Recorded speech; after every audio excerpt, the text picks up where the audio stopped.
মাটা হলো লা ইলাহা ইল্লাল্লাহ মুহাম্মাদুর রাসূলুল্লাহ বানানো হয়েছে। এই ব্যাখ্যা কি সঠিক? কলেমা হলো পুরোটাই লা ইলাহা ইল্লাল্লাহ মুহাম্মাদুর রাসূলুল্লাহ, এটাই হলো কলেমা। বাবাজি আমার এখন দেখবেন ইউটিউব খুললে পেয়ে যাবেন বাংলাদেশের যত বড় আলেম তাদের মধ্যে আবার ঝামেলাও বেশি। কি ঠিক কিনা বলেন? ইউটিউবে দেখছেন বলছেন আমি 16 বছর হাদিস পড়াচ্ছি, কোথাও পেলাম না লা ইলাহা ইল্লাল্লাহ মুহাম্মাদুর রাসূলুল্লাহ লেখা আছে। আমি এটা কোথাও পেলাম না। তারা বলছে বাবাজি আমার এই কথা কি মানা যাবে? আল্লাহ নিজেই বলছেন হাদিসে কুদসির মধ্যে কাওয়াইদান মাকতুবান আলাল আরশি লা ইলাহা ইল্লাল্লাহ মুহাম্মাদুর রাসূলুল্লাহ। আমি আল্লাহ যেখানে সমাসীন, আমি আল্লাহ আরশের তলেতে সন্ন্যাত করে পায়াতে চৌকাঠে আমি লিখে রেখেছি লা ইলাহা ইল্লাল্লাহ নয় মুহাম্মাদুর রাসূলুল্লাহ পুরো লিখে রেখেছি। জোরে জোরে বল সুবহানাল্লাহ।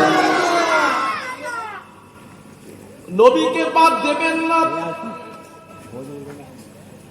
অনেকেই দোয়া করতে করতে এইভাবে মোনাজাত করে সুবহান রাব্বিকা রাব্বিল ইজ্জাতি আম্মা ইয়াসিফুন ওয়া সালামুন আলাল মুরসালিন ওয়ালহামদুলিল্লাহি রাব্বিল আলামিন ওয়া আখিরুল কালাম কালিমা তাইয়্যিবা লা ইলাহা ইল্লাল্লাহ বলে দোয়া সমাপ্ত করে দেয়। কি এরকম আছে না অনেক ইমাম সাহেব যে কলেমাটা পুরো বলতে ভয় লাগে? আপনি মোটে বলেন না, আলাদা ব্যাপার।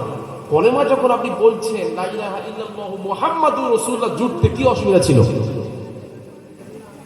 আমার নবীকে ছেড়ে দেওয়ার এত শখ কেন? যেখানে আল্লাহ নবীকে বাদ দেননি। কি কথা ভুল বলছি বাবা? বাবাজি আমার নবীকে বাদ দেওয়া যাবে না।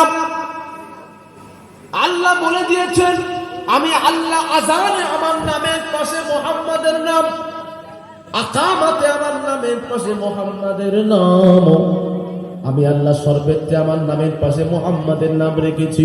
তোমরা কেউ বাদ দেবে না। তার জ্বলন্ত একটা প্রমাণ দেখুন আল্লাহ পাক কেমন মানুষকে বুঝিয়ে দিচ্ছেন আমি রাসূলুল্লাহকে বাদ দিলাম না। তার প্রমাণ একটা শুনুন, হাদিস পাক খুললে পেয়ে যাবেন। হাদিস পাকটা আপনি কোথায় পাবেন? মাদারিজুন নবুওয়াতের মধ্যে পাবেন। বাবাজি আমার খাসায়াতুল কুবরার মধ্যে পাবেন। আল্লামা জালালউদ্দিন সিয়ুতি হুজুর আমার লিখছেন হাদিস পাকটা নিয়ে এসেছেন। হাদিসের রাবি হলেন শেরে খোদা আলী কাররামাল্লাহু ওয়াজহাহু। আলীকে আমার নবী বললে আলী গো, ও আলী চলে যাও সাকরা দোকানে চলে যাও, সাকরা ওনার কাছে চলে যাও, আমার জন্য একটা আংটি বানাতে হবে। কেননা আমি বীরে আরিস বলে একটা কুয়া আছে বাবাজি আমার মসজিদে কুবা, মদিনা শরীফ থেকে 2 কিলোমিটার দূরে মসজিদে কুবা যারা হাজী সাহেবরা যায় মসজিদে কুবাতে নামাজ পড়তে আসে। কেননা মসজিদে কুবাতে আমার নবী বলেছিল যে ব্যক্তি দূরে কার নামাজ পড়বে একটা উমরা করার নেকি